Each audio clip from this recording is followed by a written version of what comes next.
I Just Wanted to Go Home by Psyopticnerve.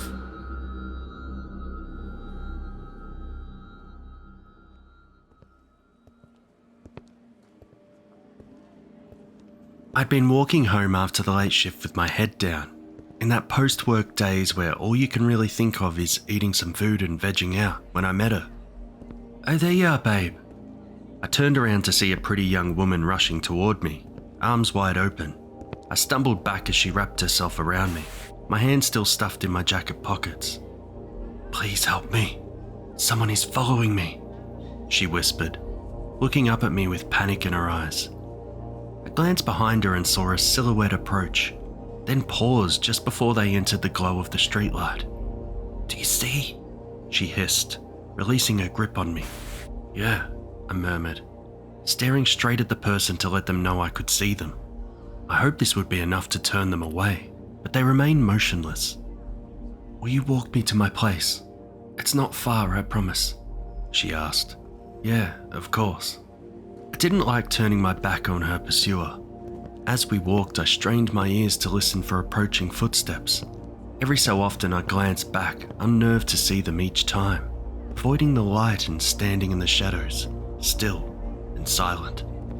"Are they still there?" She tugged on my sleeve. "Yeah, they are. Listen, I don't know if we should walk straight to your place. Then they'll know where you live," I said, stealing another glance behind us. "We should try to lose them somehow." She looked up at me, and I watched her cycle through expressions as she tried to decide if I was trustworthy. "We can go to a place with more people around," I added, hoping I hadn't alarmed her. "Look, there's a diner a few streets over. We can sit down, wait a while. Make sure the coast is clear before we leave. You hungry?" "No, but that's fine with me. It's freezing out here," she replied after a few moments. We crossed the street at the next intersection. I looked back to see the figure still standing on the other side, watching as we disappeared around the corner. I quickened the pace, practically dragging her along. Once we made it inside the relative safety of the diner, I picked us a booth away from the windows, but at an angle that I'd be able to see if anyone walked by. After our waitress dropped off our menus and glasses of water, my new acquaintance appeared to relax a bit, though her hands were still so shaky that she had to use both of them to sip her water. We sat in silence, and I kept my eyes on the window. "I'm really sorry I ruined your night," she blurted after a while. I panicked." No, not at all. Totally fine. I'm glad you said something. That was definitely sketchy," I assured her. She looked down at the table, and we went back to the uncomfortable silence. Not wanting to keep her from getting home, I eventually came up with a suggestion. "Look, I could call you a cab or something.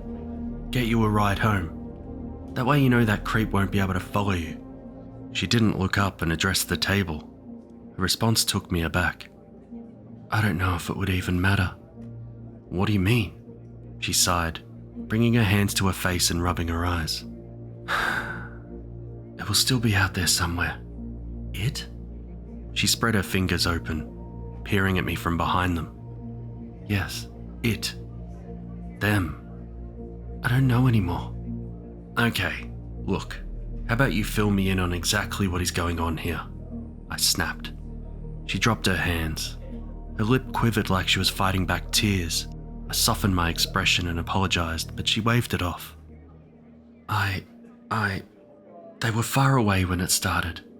Far enough that I didn't think much of it. Just someone in the corner of my eye, really. At first I thought it was just me imagining things. It took a while for me to realize that I was being stalked. I narrowed my eyes at her, wondering just what I'd gotten myself involved with. "It just keeps getting closer," she continued. It got so close. I could almost see it clearly, and I knew it wasn't right. The situation was taking a turn I hadn't anticipated. There was no denying that someone appeared to be following her, but the rest of her story made me question her lucidity. I chose my next words carefully. "Why don't you tell me what you think you saw, and I'll try to help you. And if I can't, I'll find someone that can."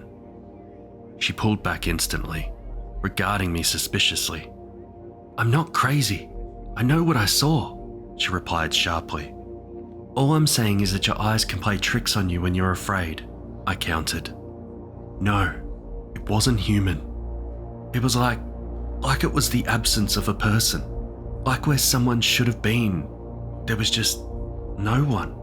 I was so scared, and I knew it couldn't be real. But then you saw it too. I did see someone. That part is accurate. But I didn't see anything that made me think that they were. I trailed off as something caught my peripherals. Outside the window, there had been a nearly imperceptible movement, but as I squinted toward it, I could make out the vague outline of a figure in the alley across the street. She followed my gaze, twisting in her seat. "It's there, isn't it?" she breathed. I nodded, gritting my teeth. "Wait here," I said, rising from the booth. "No, don't go out there," she exclaimed, her eyes wide. I ignored her and pushed through the door, adrenaline pumping through me. "Hey, I can see you," I called, entering the road, my knuckles curling. The silhouette stood its ground. I was nearly across the road when the headlights approached, washing over me just before the vehicle swerved out the way. "Get out of the road, asshole!" The driver yelled out the window before blaring the horn and speeding away. In those few moments, her stalker had managed to disappear from sight. I scanned the darkened alley, moved forward cautiously, expecting them to leap out at me at any second. But there was no one there, and there was no one on the sidewalk either. For the first time that night, I felt genuine fear. I hustled back to the diner, this time checking for traffic first. As I approached the door, I found the booth sitting empty. A wad of crumpled bills sat on the edge of the table. Cursing, I searched the streets for any sign of her, to no avail. It had been an unsettling night, and by then I was completely baffled. What exactly had happened? I forced myself to slow down and assess things logically. I didn't really know what to think. I could almost have written it off as the antics of a very paranoid woman, except for the fact that there had definitely been someone in the alley, and it did appear that they had been following her.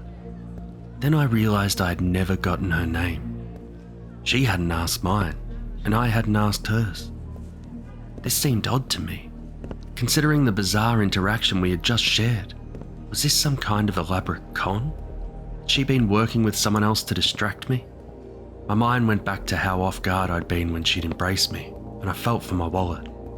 It was still there, and everything still inside it, so she hadn't robbed me. Still, the whole thing didn't sit right with me.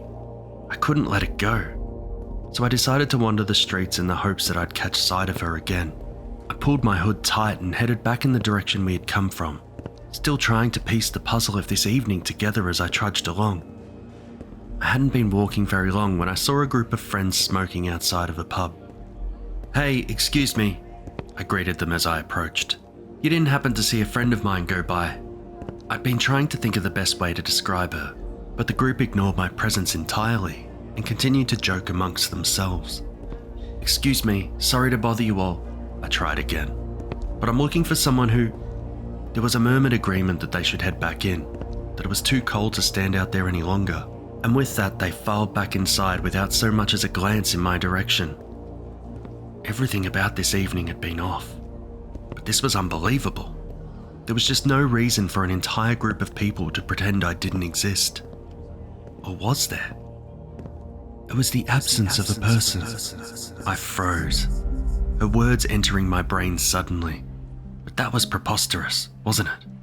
I peered at my reflection in the pub window, certain of my existence. But now I was overcome with the need to get someone to acknowledge me. I reached for the pub door. I could feel it in my hand, but it wouldn't budge. I pushed and pulled, but the door wouldn't open from either direction. I'd have thought it was locked if I hadn't just seen it swing open seconds before. It was then that I knew something was wrong. Whatever this world is, whatever plane of existence I had come from, I quickly realised that I was not a part of it anymore. No one could see me. No one could feel me. No one could hear me.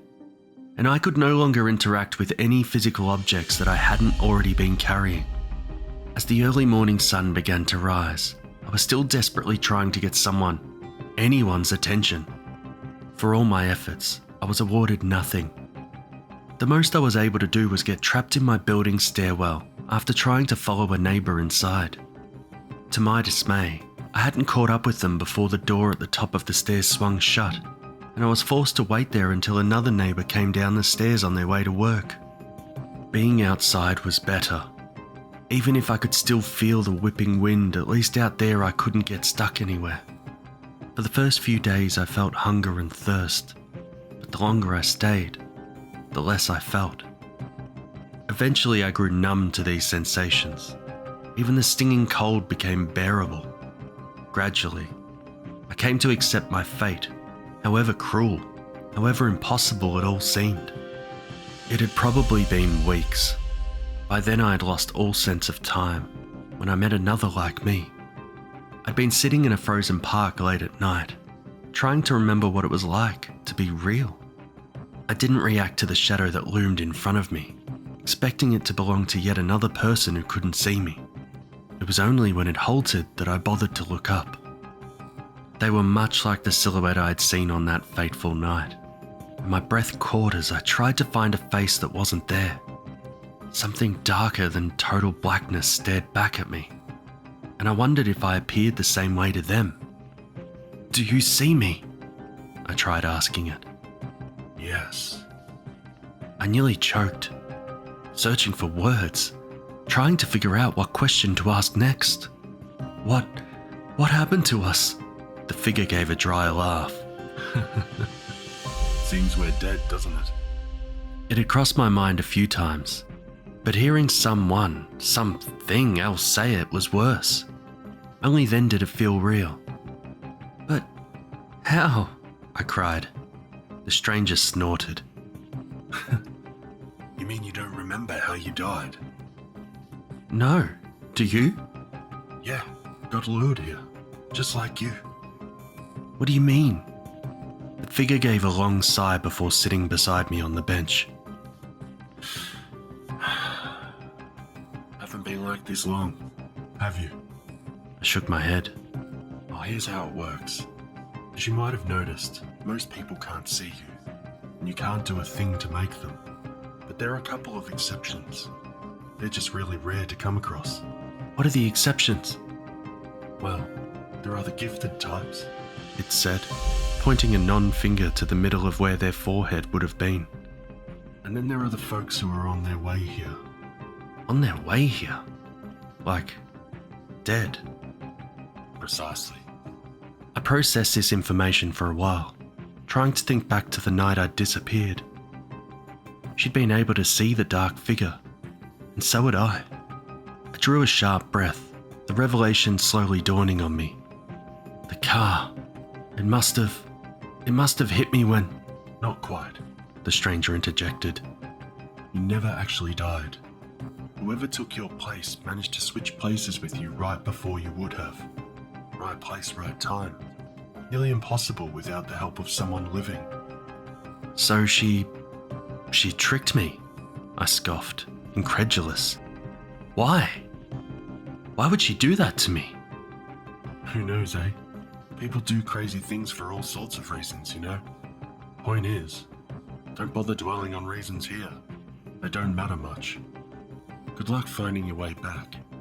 Not many of us ever do. With that, the absence of a person strode away, leaving me to come to grips with what I'd been told. I knew I'd never find her again. Whoever she was, whatever she wanted, didn't matter. She'd gotten what she needed. She was long gone. It took some time, but I learned that I had to accept that. I learned that I had to let it go. It seemed the only way I'd ever make it back was to remain vigilant, to notice anyone who gave me the slightest glance. So I wandered, aimless, directionless. For how long, I can't say. Time doesn't really seem to matter as much here. You kind of forget about it after a while. All I can say is that one day my efforts paid off. One day I found my ticket back. after searching for so long. So I thank you, my friend, for the opportunity. I hope that you find your way back someday.